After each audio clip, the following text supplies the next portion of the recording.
Assalamualaikum, kembali lagi di channel Pakku PK. Jangan lupa subscribe dan tombol loncengnya. Baik, assalamualaikum warahmatullahi wabarakatuh.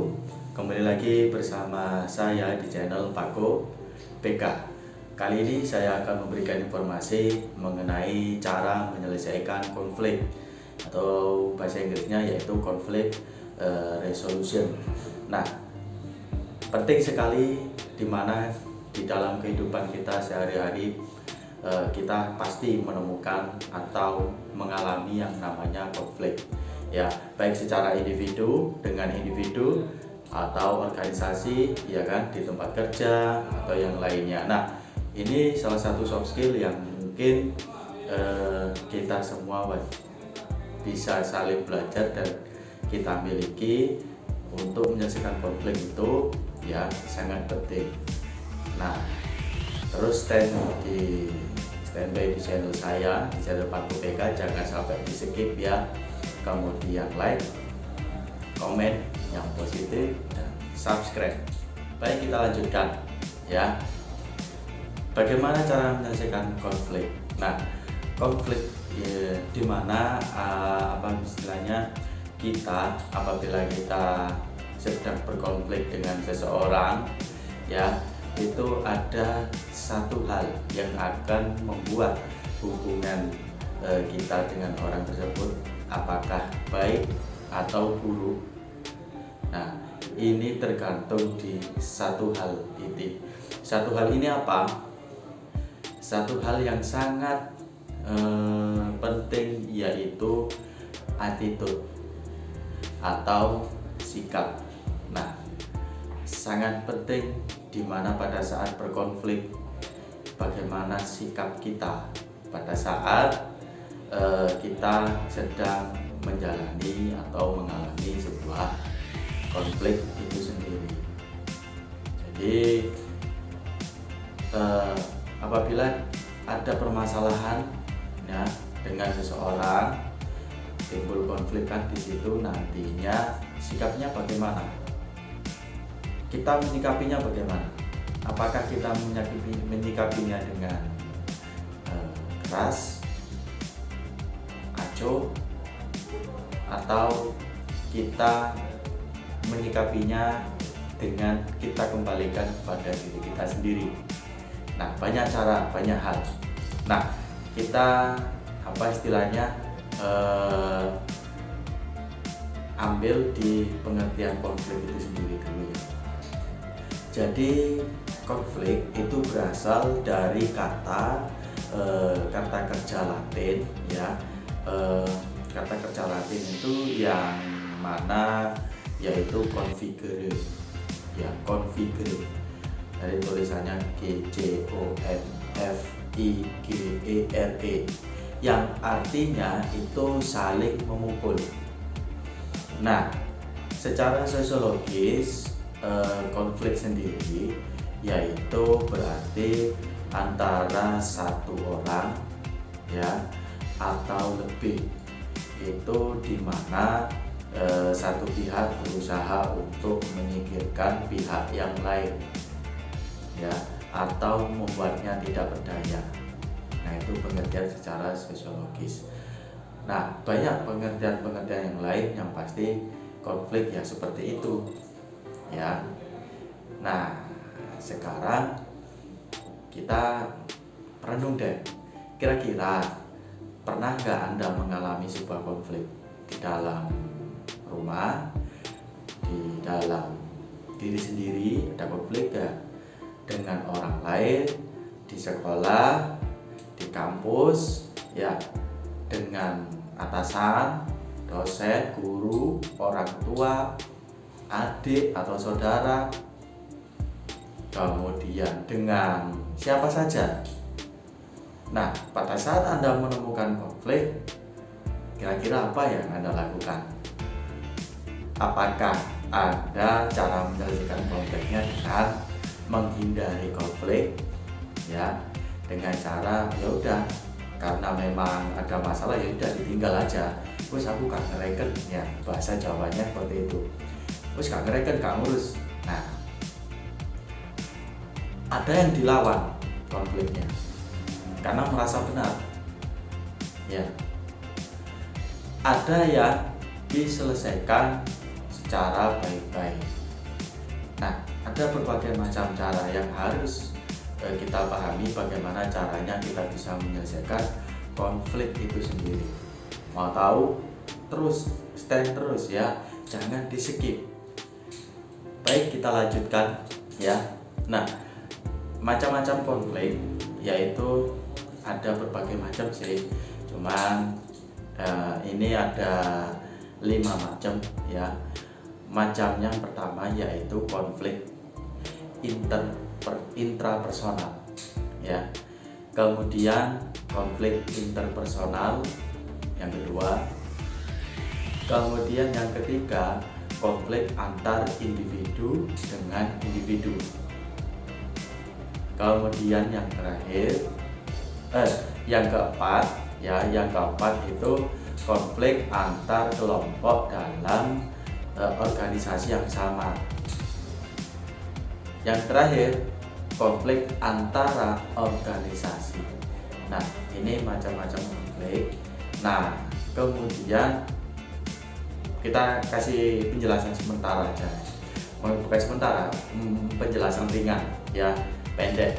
Untuk yang konflik intrapersonal ini konflik dengan diri sendiri ya, jadi konflik dengan diri sendiri. Jadi pernah ya Anda mengalami konflik dengan diri Anda sendiri ya kan? Ya banyaklah contohnya, pokoknya tidak cocok dengan dirimu sendiri ya, seperti mungkin tidak cocok dengan kenapa sih kok saya itu hitam ya, kenapa kok saya enggak lebih ganteng dengan yang lain, kenapa saya enggak. Nah, itu salah satu konflik-konflik ya, yang secara tidak sadar ada konflik intrapersonal. Kemudian konflik interpersonal berarti konflik di mana Anda konflik dengan orang lain ya, dengan orang lain ya. Nah, seperti dengan orang tua, dengan guru, dengan dosen. Nah, ini konflik dengan orang lain, interpersonal. Kemudian konflik antar individu dan individu.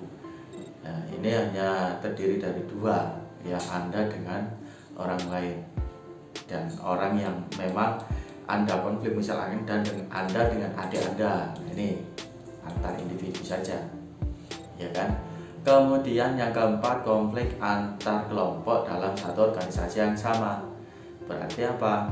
Misalkan Anda bekerja di sebuah pabrik A atau tempat perusahaan A, kemudian di situ Anda ada konflik ya, mungkin dengan manajer, dengan rekan kerja, dengan Pak Satpam, dengan siapa yang ada di situ Anda terlibat konflik. Nah, itu yang keempat.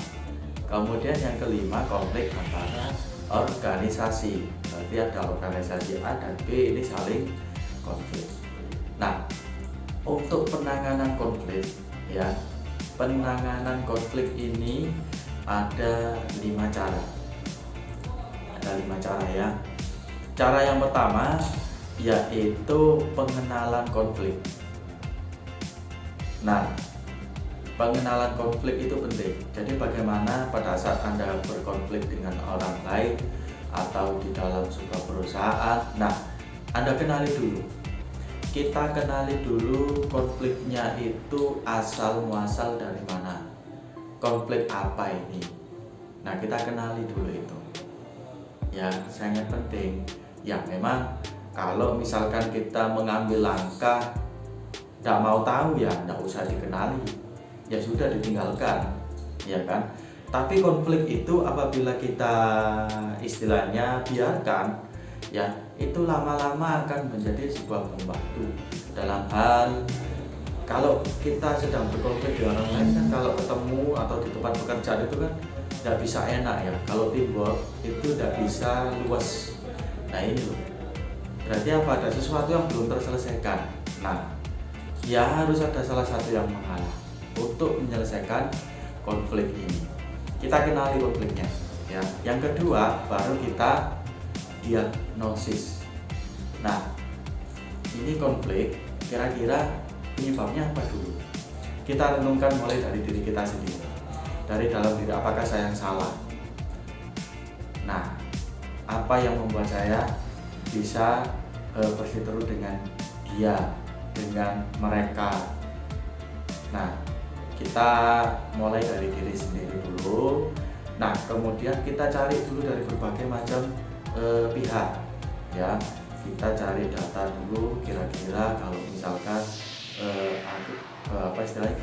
boleh dengan curhat ya, mungkin ya dengan orang lain atau dengan siapa yang istilahnya dianggap berkompeten untuk bisa memberikan sebuah arahan. Kalau di sekolah misalkan ada siswa konflik dengan temannya, curhatnya ke siapa? Bisa ke guru BK, ya kan? Ke guru bimbingan konseling. Kalau di tempat kerja bisa kemana? Ya pihak HRD bisa. Ya, pihak HRD insya Allah bisa menerima. Nah, ada bagian-bagian yang memang disediakan untuk hal-hal semacam itu. Ya, karena memang di dalam sebuah organisasi teamwork itu sangat penting sekali. Jadi jangan sampai ada konflik. Nah, jadi diagnosa atau diagnosis konflik itu sangat penting. Setelah Anda mendapatkan datanya dan melakukan diagnosis, baru yang ketiga yaitu mempraktekkan suatu solusi. Ya, dalam hal ini setelah Anda mendapatkan data, Anda berpikir cara untuk solusinya. Apabila konfliknya ini bersama dengan orang lain. Nah, kira-kira kalau kita berkonflik dengan orang lain atau orang yang lebih tua atau yang lebih muda atau dengan atasan atau dengan siapa, kira-kira kalau kita bisa sanggup melakukannya atau menyelesaikannya sendiri, itu tidak masalah. Ya, tetapi apabila kita tidak bisa, berarti kita butuh moderator atau penengah. Nah, ini penengahnya bisa Anda pilih siapa. Dan penengah ini paling tidak sudah tahu tentang permasalahan kita lebih dahulu. Dan yang pasti penengah ini harus berperan sebagai penengah. Dulu. Ya. Harus betul-betul sebagai penengah. Jadi penengah itu bukan berarti terus nanti belah sebelah, ya kan? Itu yang sangat penting. Nah, kemudian Anda membuat solusi-solusi, baru setelah itu Anda melakukan pelaksanaan. Nah, ini juga penting. Jadi setelah dirancang, ya dilaksanakan. Setelah dilaksanakan, hasilnya bagaimana itu nanti hati yang menentukan. Kalau sudah plong, ya antar kedua belah pihak, senyumnya sudah enak, ya di dalam hati kan bisa ya. Oh, sudah plong, sudah bersih semuanya, insya Allah konfliknya selesai. Tetapi pada saat dilaksanakan, ternyata di kemudian hari kok ada sebuah perasaan-perasaan yang tidak enak, kok sama seperti konflik. Berarti yang terakhir perlu adanya evaluasi. Jadi perlu dievaluasi mengenai solusi yang sudah kita berikan. Berarti kita butuh solusi-solusi yang baik sampai konflik kita betul-betul bersih atau selesai, clear. Nah, ini salah satu sebuah soft skill yang sangat penting sekali, ya. Bagaimana caranya kita bisa memanajemen konflik. Jadi bagaimana kita, kalau bisa jangan sampai ada konflik, ya kalau bisa. Jadi setiap kali ada konflik, kalau bisa menyelesaikannya itu tidak menunggu lama, ya. Jadi lebih cepat, lebih baik.